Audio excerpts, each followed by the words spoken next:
সকাল সকাল রান্না বান্না শুরু করে দিয়েছি। এই যে লতি চিংড়ি রান্না করতেছি। তো গতকালকে আমি লতিটা একটু গরম পানিতে ভাপিয়ে তারপরে বক্সে ভরে নর্মালে রেখে দিয়েছিলাম।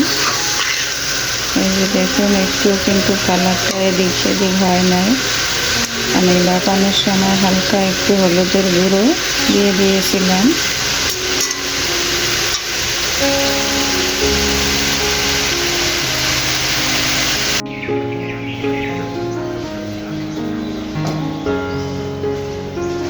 চলে আসলাম একটু বারান্দায় একটু রোদ উঠেছে। আজকে রোদের তাপ তেমন একটা ভালো নেই। কিছু কোমরের বিচি রেখে দিয়েছি। কোমরের বিচিগুলো একবারে পুষ্ট, তো বিচিগুলো শুকিয়ে রাখছি। আর এই যে অফ ক্যামেরায় রাত্রের বেলায় একটু বার্মিজ আচার করেছিলাম, তো মেয়েরা সাথে সাথে কিন্তু খেয়ে ফেলেছে। যতটুকু আছে ততটুকু আমি একটু রোদ্রে দিয়ে রেখেছি। একটু শুকিয়ে গেলে সেটা একটু খেতে ভালো লাগে। শুকানোটা এক মজা, আবার এমনিতে আরেক মজা। তো যতটুকু ছিল রোদ্রে দিয়ে দিলাম। নাস্তা খাওয়ার পর কত কাজকর্ম জমা হয়ে থাকে, তাই না? কেন যে গৃহিণী হইলাম সেটাই তো ভেবে করি পাই না। আসসালামু আলাইকুম, কেমন আছেন সবাই? আশা করছি আমার প্রিয় ভাই বোনেরা ও দিদিমণিরা কাছে কিংবা দূরে, দেশ কিংবা দেশের বাহিরে যে যেখানে আছেন, আল্লাহর অশেষ রহমতে সবাই অনেক বেশি ভালো আছেন এবং সুস্থ আছেন। আমিও আলহামদুলিল্লাহ। এই তো আপনাদের মাঝে আবার ফিরে এসেছি নতুন দিনের নতুন একটা ভিডিও নিয়ে। আশা রাখতেছি আমার আজকের ভিডিওটিও আপনাদের কাছে ভালো লাগবে ইনশাআল্লাহ। তো আমার সাথে থাকুন আর এই যে দেখতে থাকুন কি কি কাজ করছি। তো এই যে প্রথমে বললাম কেন যে গৃহিণী হইলাম। গৃহিণী না হইলে তো আর এত ঝামেলা থাকতো না। এই যে যে যার মতো খেয়ে চলে গেছে। এই যে আমি গৃহিণী হয়ে রয়ে গেলাম বাসায়। আর এই যে বাসায় থেকে থেকে এই যে আমার কাজগুলো করে নিতে হয়। এই যে কত কাজ জমা হয়ে গেছে, থালা বাটি কাপ পিরিচ এটা সেটা নানানটা। বেলা প্রায় 9টা বেজে গেছে। তো এখন এই তো এগুলো এই যে সিঙ্কে থালা বাটি যা জমা হয়েছে, তো এগুলো এখন মেজে বসে নিতেছি আর আপনাদের সাথে সময় কাটাচ্ছি। কি আর করব, আপনাদের সাথে সময় না কাটালেও ভালো লাগে না, একটা অভ্যাসে পরিণত হয়ে গেছে। তো ইতিমধ্যে কিন্তু আমার অনেক আপুরা, অনেক পরিচিত আপুরা, অনেক পুরনো আপুরা ইউটিউবিং ছেড়ে চলে গেছে। তো তাদের কথা মনে করলে খুব খারাপ লাগে। আসলে এই ইউটিউব প্ল্যাটফর্ম একটা প্যারার জায়গা, ধৈর্যের জায়গা। এখানে যে ধৈর্য ধরে টিকে থাকতে পারবে সেই সফলতা পাবে, আর যে টিকে থাকতে পারবে না সে তো আর থাকতে পারবে না। এখানে অনেক ধৈর্য ধরতে হয়, অনেক সময় ব্যয় করতে হয় এখানে। তো এটা হয়তো কারো সম্ভব হয়ে ওঠে, আবার কারো সম্ভব হয়ে ওঠে না। এই হচ্ছে অবস্থা। তো অনেক পুরানো আপুরাই চলে গেছে, আবার নতুন আপুরাও চলে গেছে। যে কয়েকজনের সাথে আমার সাথে পরিচয় ছিল তার মধ্যে অনেকেই চলে গেছে। তো আপুদেরকে খুব খুব মিস করছি। একটা আত্মার সম্পর্ক হয়ে গেছে। দেখুন, আমরা কিন্তু কেউ কাউকে দেখি না, বিভিন্ন জেলা থেকে বিভিন্ন দেশ থেকে, কিন্তু এই যে কাজটা করতেছি শুধুমাত্র কমেন্টের মাধ্যমে আমাদের যে একটা আন্তরিকতা তৈরি হয়ে গেছে সেটা কিন্তু বলতে পারছি না। খুবই খারাপ লাগে সেই আপুদের কথা মনে করলে। আর আপনাদের সাথে কথা বলতে বলতে এই তো আমার থালা বাটি মাজা শেষ, এখন দিয়ে নেব।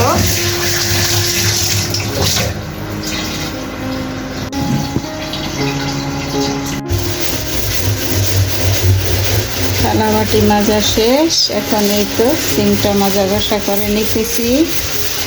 সব কাজেরই একটা ধৈর্যের দরকার। ধৈর্য হইল সবচেয়ে বড় গুণ। কথায় বলে না, ধৈর্য হচ্ছে মহৎ গুণ। তো ধৈর্য না থাকলে কিন্তু কিছুই করা যায় না, সেটা সংসারই বলেন আর যে কোনো কাজই বলেন না কেন। আগে আমার আপনার ধৈর্যটা থাকতে হবে, যে ধৈর্য ধরে যে কাজই করে না কেন সফলতা পাওয়া যায় ইনশাআল্লাহ। তা কম হোক আর বেশি হোক, একটা সফলতা তো অবশ্যই আসে। কিন্তু আমার ধৈর্যই যদি না থাকে তাহলে আমি সফলতা পাবো কীভাবে বলুন তো? সংসার জীবনেও কিন্তু অনেক ধৈর্য ধরতে হয় নারীদের, বেশিরভাগই নারীদেরই ধৈর্যের ব্যাপার। তো পুরুষ মানুষ তো হাড় ভাঙ্গা পরিশ্রম করে, তারাও কিন্তু কম করে না। এই তো আপনাদের সাথে কথা বলতে বলতে ভালো করে মাজা ঘষা করে নিয়েছি, এখন এই তো ক্লিন করে নেব।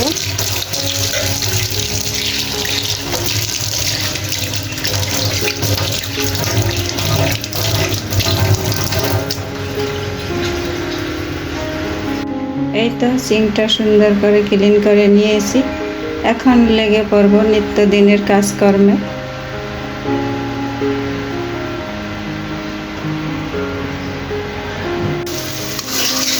অফ ক্যামেরায় অনেক কাজকর্ম করে নিয়েছি, তো সব কাজ আর ক্যামেরা বন্দি করতে পারি নাই। ক্যামেরা বন্দি করতে গেলে অনেকটা সময় দেরি হয়ে যায়।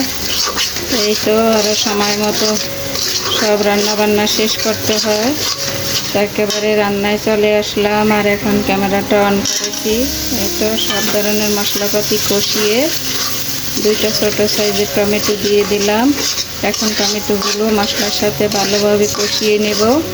তো আমার আপুরা, ভাইয়ারা, দিদিমণিরা, জানি না এই পর্যন্ত আমার সাথে কে কে আছেন বা কে কোথায় থেকে আমার ভিডিওটি দেখছেন। তো যে যেখান থেকেই বসে আমার এই ভিডিওটি দেখছেন বা দেখবেন, তো প্লিজ দেখার শুরুতেই একটা লাইক দিয়ে পুরো ভিডিওটা দেখে নেবেন।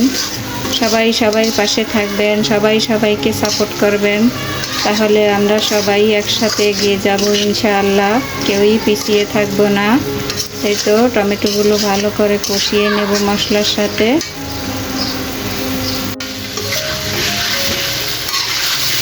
মশলাপাতি ভালো করে কষিয়ে এই যে ছোটো ছোটো করে আলু কেটে দিয়েছি, আলুগুলো আগে দিয়ে দিচ্ছি। আলুগুলো ভালো করে কষিয়ে নিব, যেহেতু এখানে মুরগির কলিজা রান্না করা হবে, তো সেই জন্য কলিজা তো সেদ্ধ হতে বেশি সময় লাগবে না, কিন্তু আলু অনেকটা সময় নেবে। তার জন্য আলুগুলো আগে কষিয়ে নিচ্ছি, এখন একটা ঢাকনা লাগিয়ে কষিয়ে নেব। আলুগুলো কিছু সময় কষিয়ে এই তো মুরগির কলিজাগুলো অফ ক্যামেরায় দিয়ে দিয়েছি, এখন বেশ কিছুক্ষণ কষিয়ে নেব। ফাইনালি রান্নাটা হয়ে গেল। এই তো অফ ক্যামেরায় 2-3টা কাঁচা লঙ্কা দিয়ে দিয়েছি আগা মাথা কেটে, সুন্দর একটা ফ্লেভারের জন্য। আর এই তো সবশেষে এখন টালা জিরের গুঁড়ো দিয়ে দিচ্ছি। তো সকালকার তো চিংড়ি লতি করা আছে, আর এই তো কলিজা গিলা রান্না করে নিলাম মাখা মাখা করে, আর সাথে আছে পাতলা মসুরের ডাল। এই তো এটা তো আমাদের প্রতিদিনই থাকে।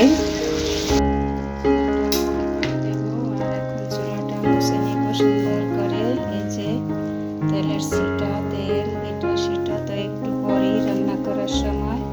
তো আমার ভিডিওটি আজ এই পর্যন্তই, দেখা হবে আবার নতুন কোনো ভিডিওর মাধ্যমে।